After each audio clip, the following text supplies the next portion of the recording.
Oke, bismillahirrahmanirrahim. Assalamualaikum warahmatullahi wabarakatuh. Yang terhormat pada Bian dan juga Munda selaku pengasuh pesantren seperti melalui Benfida, dan juga pada Gus Awal, Gus Amin, Milan, Gus Zara, dan juga pada Niria, dan juga pada saya guru yang Sarmati, dan juga pada jajaran pengurus, dan tidak lupa juga pada kedua orang tua saya, salam mendukung saya, dan juga keluarga saya, dan juga kepada teman-teman yang saya banggakan. Nah, jadi di sini saya Teresa Aziza dari kelas 12 akan menjelaskan tentang bab ke-13 dari kitab Masail Al-Fiqih yang itu tentang pencangkokan jantung dan juga ginjal. Nah, jadi kita tuh tahu bahwa jantung itu, kita semua tuh tahu bahwa jantung itu adalah organ utama dalam sirkulasi darah.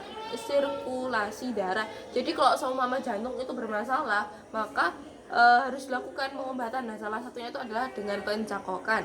Nah, pencangkokan itu apa sih? Nah, pencangkokan itu adalah operasi sebelah dalam jantung yang dia itu bertujuan untuk memperbaiki atau mengganti katup jantung dengan katup mekanik, atau dengan katup homografi, itu katup dari manusia, ya biasanya manusia yang sudah meninggal, habis itu atau dari katup heterogen atau katup dari hewan yang dia itu sesuai dengan katup manusia.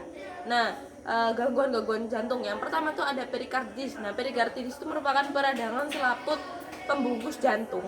Lalu yang kedua itu ada endokarditis, yaitu adalah adanya suatu membran yang dia itu menyelaputi bagian dalam jantung.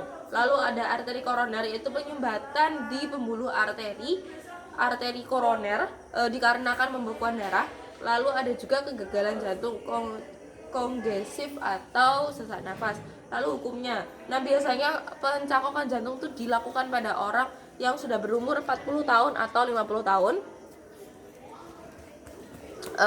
Habis itu jadi menurut ulama, nah jadi pencangkokan jantung itu diperbolehkan. Kenapa? Karena dia tuh untuk mempertahankan keberlangsungan hidup manusia. Nah, jadi dibolehin. Habis itu yang kedua tuh ada pencangkokan ginjal. Nah, pencangkokan ginjal tuh merupakan suatu organ dalamnya, yaitu terletak di organ tubuh yang dia itu terletak di dinding posterior abdomen. Nah, ginjal itu berfungsi untuk mengatur kadar garam dalam darah, lalu untuk mengatur keseimbangan air dalam tubuh, lalu untuk mengatur asam basa darah. Nah, jadi kalau seumpama ginjal itu bermasalah, maka organ lain itu akan ikut bermasalah. Nah, cara penyembuhannya salah satunya yaitu adalah dengan pencangkokan. Nah, pencangkokan itu adalah pengoperasian atau pemindahan ginjal dari seseorang ke orang yang lain, yang ginjalnya itu sesuai dengan ginjal yang dibutuhkan sama seorang itu tadi, kayak gitu. Nah, gangguan pada ginjal yang pertama itu ada infeksi ginjal, dan yang kedua itu ada kegagalan ginjal, yang ketiga itu adalah batu ginjal. Nah, hukum-hukumnya, nah jadi hukum-hukum ginjal. Nah, ginjal tuh bisa dipindah dari 3 donatur. Yang pertama itu ada dari ginjal manusia yang dia itu masih hidup. Lalu yang kedua itu ada ginjal dari manusia yang sudah meninggal. Lalu yang ketiga itu dari babi. Nah, kenapa babi? Soalnya anatomi ginjal babi dengan ginjal manusia itu tuh mirip. Makanya pencangkokan ginjal itu bisa dari hewan babi.